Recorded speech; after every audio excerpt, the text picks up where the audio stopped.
Hi guys, good evening. Guys, இன்னைக்கு பார்த்தீங்கன்னா இன்னைக்கு சண்டே. இன்னைக்கு ஈவினிங் வந்து நம்ம வீட்டில் வந்து இன்னைக்கு ஒரு மீட்டிங் போட்டிருந்தோம். டெல்டா சைக்கிளிங் கிளப் சார்பாக ஒரு மீட்டிங் போட்டிருந்தோம்.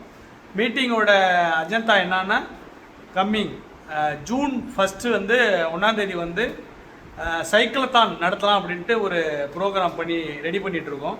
அதுக்கான அஜெண்டா எப்படி பண்ணலாம், என்னென்னலாம் பண்ணலாம் அப்படிங்கிறதுக்காக நாங்கள் எல்லாம் கலந்து ஆலோசனை பண்ணிகிட்டு இருந்தோம். ஒரு வழியாக எல்லாம் ஆலோசனை முடிஞ்சுது. சில நண்பர்கள்லாம் வர முடியல, வெளியில் இருக்கிற சூழ்நிலை காரணமாக அவங்களெல்லாம் வர முடியல. அவங்கெல்லாம் இங்கே ஃபோன் பண்ணி சொன்னாங்க, எங்களால் வர முடியல, இருந்தாலும் நாங்கள் உங்களுக்கு ஆதரவை தருகிறோம் என்று சொல்லியிருக்கிறாங்க. ஸோ அதில் மகிழ்ச்சி. இன்றைக்கி பார்த்தீங்கன்னா மயிலாடுதுறையிலேருந்து சார்லாம் வந்திருக்காங்க. பாண்டியன் சார் எல்லோரும் 3 பேரும் மயிலாடுதுறையிலேருந்து வந்திருக்காங்க.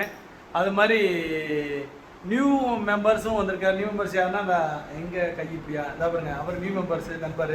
இப்போ புதுசாக நம்ம கிளப்பில் எல்லாம் வந்து ஜாயின் பண்ணிட்டு இருக்கிறாங்க. அது மாதிரி டாக்டர்லாம் வந்திருக்காங்க. எல்லாரும் டாக்டர் தான் இருக்காங்க பாருங்க. இங்கே இருக்காரா? டாக்டர் எல்லாம் வந்திருக்காங்க. ஸோ ஹாப்பி, இன்றைக்கி நல்லபடியாக மீட்டிங் முடிஞ்சுது. அது மாதிரி பார்த்தீங்கன்னா வந்து 75 கிலோமீட்டர்ஸ் ஓட்டினதுக்கான சர்டிஃபிகேட், அது மாதிரி பார்த்தீங்கன்னா மெடல் எல்லாருக்குமே வந்து இன்றைக்கி கொடுத்தாங்க. எல்லாருக்குமே வந்து சர்டிஃபிகேட், மெடல், 2 மெடல் டிஆர்எஸ் எல்லாருமே வாங்கியிருக்காங்க. ஹாப்பி. ராதாகிருஷ்ணன் சார் அவங்க எல்லாருமே வாங்கியிருக்காங்க. உண்மையாக ஸோ வழக்கம் போல் சொல்கிற மாதிரி தான், நீங்கள் எல்லாரும் சீக்கிரமாக நம்ம டெல்டா சைக்கிளிங் கிளப்பில் ஜாயின் பண்ணி உடம்ப.